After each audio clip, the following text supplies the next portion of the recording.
जैसे कि आप लोग जानते हैं, ये हमारी सोसाइटी 3-4 साल से सर्व ज़मीन ग्वालपुर में काम कर रही है। प्लस ये किसी इधर उधर के काम नहीं कर रहे हैं, बल्कि ये तालीमी इदारे यानी एजुकेशन पे काम कर रहे हैं। और हम लोग गांव-गांव में भी जाके एजुकेशनल अवेयरनेस किए और हमारे रिज़ल्ट भी अच्छा रहा। और हम लोग को ये समझ में आया, ये एजुकेशन अवेयरनेस करने से हम लोग को ये समझ में आया कि हर गांव में अभी भी मतलब कि पैसों के बगैर बच्चे नहीं पढ़ पा रहे हैं। ये हम लोग को देखने को मिली सर। और हम लोग भी कोशिश कर रहे हैं इंशाअल्लाह कि वो उस तरह के बच्चे हमारे सोसाइटी में आए, हमारे स्कूल में आए। जो हमारे ग्वालपुर एजुकेशन वेलफेयर सोसाइटी है, उसके ज़रिए से यूनियन पब्लिक स्कूल चल रहे हैं।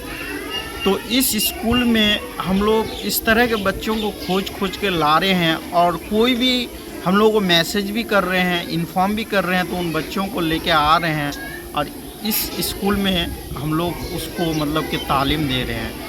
ये नहीं कि कोई भी कॉस्ट रखे हैं, कोई चार्ज रखे हैं, कुछ नहीं। ना ट्यूशन फ़ी है, ना यूनिफॉर्म फ़ी है, ना बुक्स है, कुछ नहीं। हालांकि इसको A to Z हमारी टीम उसको भरपूर कोशिश कर रहे हैं देने के लिए।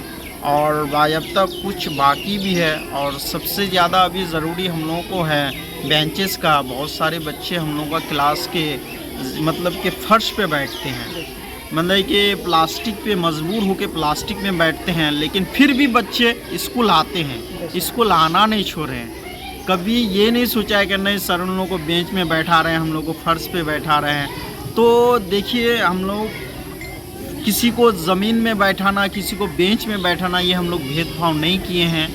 आप लोगों से हम ये रिक्वेस्ट कर रहे हैं कि आप लोग स्कूल आइए, विज़िट कीजिए, क्या पोजीशन है, क्या हालात है, आके देखिए। अभी बहुत सारे बेंचेस का ज़रूरत है, इसके कारण कुछ बच्चे ज़मीन पे बैठ के फिर भी क्लास कर रहे हैं, स्कूल आना नहीं छोड़ रहे हैं। तो इस तरह से बहुत सारे स्टूडेंट का भी, बहुत सारे बच्चियों का भी यूनिफॉर्म बाकी है, यूनिफॉर्म उन लोगों को नहीं मिल पाए हैं। और प्लस किताबें बाकी है, किताबें नहीं मिल पा रही हैं। तो अभी धीरे धीरे हम लोग तो कर रहे हैं, एक हम लोगों से जितने भी हो पा रहा है। अगर हम लोग को इस डोनेशन के लिए जाना पड़ रहे हैं तो किसी के पास जाते भी हैं और माशाल्लाह देते भी हैं। बहुत सारे डोनर ऐसे भी हैं। और हमारे एक्टिव मेंबर से मैं ये रिक्वेस्ट कर रहा हूँ कि आप लोग पहले से जिस तरह से जुड़े हुए थे, आप लोग जुड़े हुए रहिए।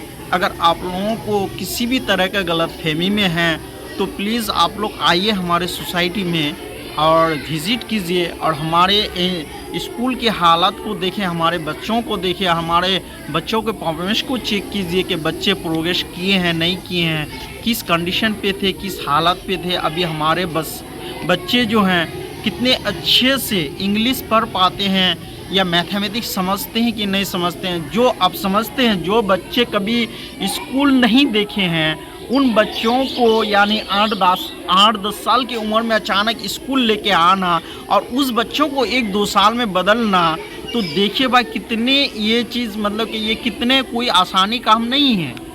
कि एक बोल रहे हैं ना कि एक टीचर जो है एक बच्चों को बनाने के लिए अपने आप को भी कितना मतलब झुलसना पड़ता है। जैसे कि आग में किसी गोश्त को झुलसना पड़ता है तभी वो सही ढंग से पक पा रहे हैं। तो सबसे पहले एक टीचर को ये कर अंदर ही अंदर उसको झुलसना पड़ रहा है तभी वो दूसरे बच्चों को बना पाते हैं। तो हमारे यहाँ का मैं सबसे बड़ी शुक्रगुजार हूँ हमारे यूनियन पब्लिक स्कूल के स्टाफ का कि आज तक हम लोगों का, मैं एक प्रेसिडेंट हूँ, हमको भी नहीं बोले हैं, ना हमारे कोऑर्डिनेटर साहब को नहीं बोले, ना हमारे सेक्रेटरी साहब को बोले, ना कोई भी मेंबर को आज तक नहीं बोलेंगे सर हमको सैलरी चाहिए।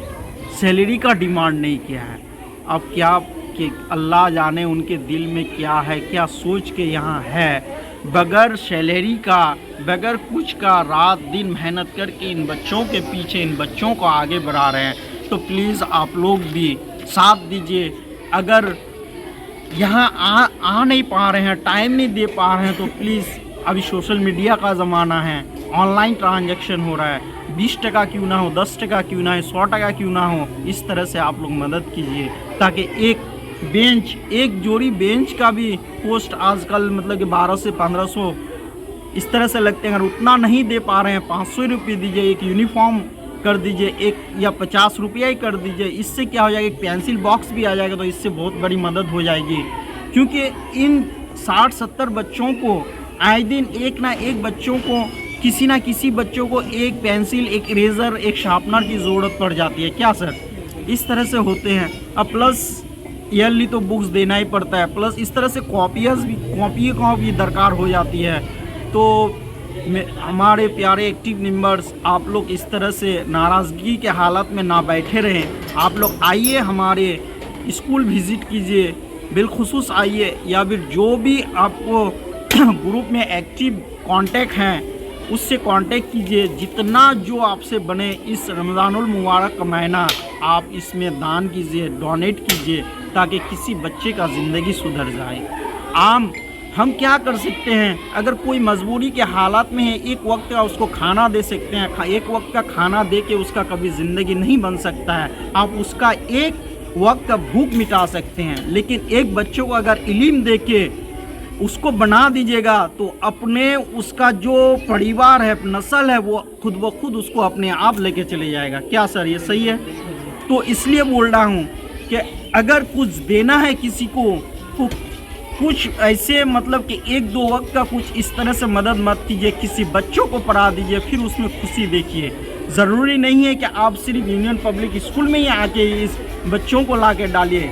इलाके में इतने सारे स्कूल हैं, हमारे ग्वालपुर इलाके में भी है, हमारे लोधन चौक में भी है, डिबरी चौक में भी है, हर जगह आज ये प्राइवेटेशन स्कूल है। इन सारे स्कूलों में आप लोग जाइए, जाके उन बच्चों को भी एडमिशन कराइए कि नहीं, हमारे गांव में, हमारे आस पड़ोस में ये बच्चे पैसे के बगैर पढ़ नहीं पा रहे हैं, इनके गार्जियन पैसे नहीं दे पा रहे हैं कि ये पढ़ पा रहे हैं, तो इन बच्चों को आपको एनी हाउ पढ़ाना ही पड़ेगा। उनसे मतलब क्या, और मैं स्कूल वालों से भी कहूँगा कि प्लीज़ आप लोग भी इस तरह के बच्चों को लीजिए और फैसिलिटीज़ अपने स्कूलों में रखा कीजिए। चाहे 10% है, 5% हो, 2% क्यों ना हो, 2 ही बच्चा क्यों ना हो, आप इस तरह से पढ़ाइए। अगर किसी दूसरे गांव का अगर नहीं लेंगे तो अपने गांव का भी ज़रूर लीजिए। कम से कम 5 बच्चा अपने गांव का हर साल निकालिए, तब देखिए आप लोगों को 500 बच्चे और 5 बच्चे को पढ़ाने में कितनी खुशी होती है। इस पे जुड़े हुए हैं, इसके अंधेरे से हम लोग निकल सकते हैं, अपने समाज को निकाल सकते हैं। तो हम और सब मिल के अपने समाज को कैसे निकालेंगे, ये जालिम की दुनिया से कैसे निकालेंगे, ये मतलब कि जाहिलियत की दुनिया से कैसे निकालेंगे, तो ये एक ही रास्ता है। इसका रास्ता वो है सिर्फ और सिर्फ इल्म।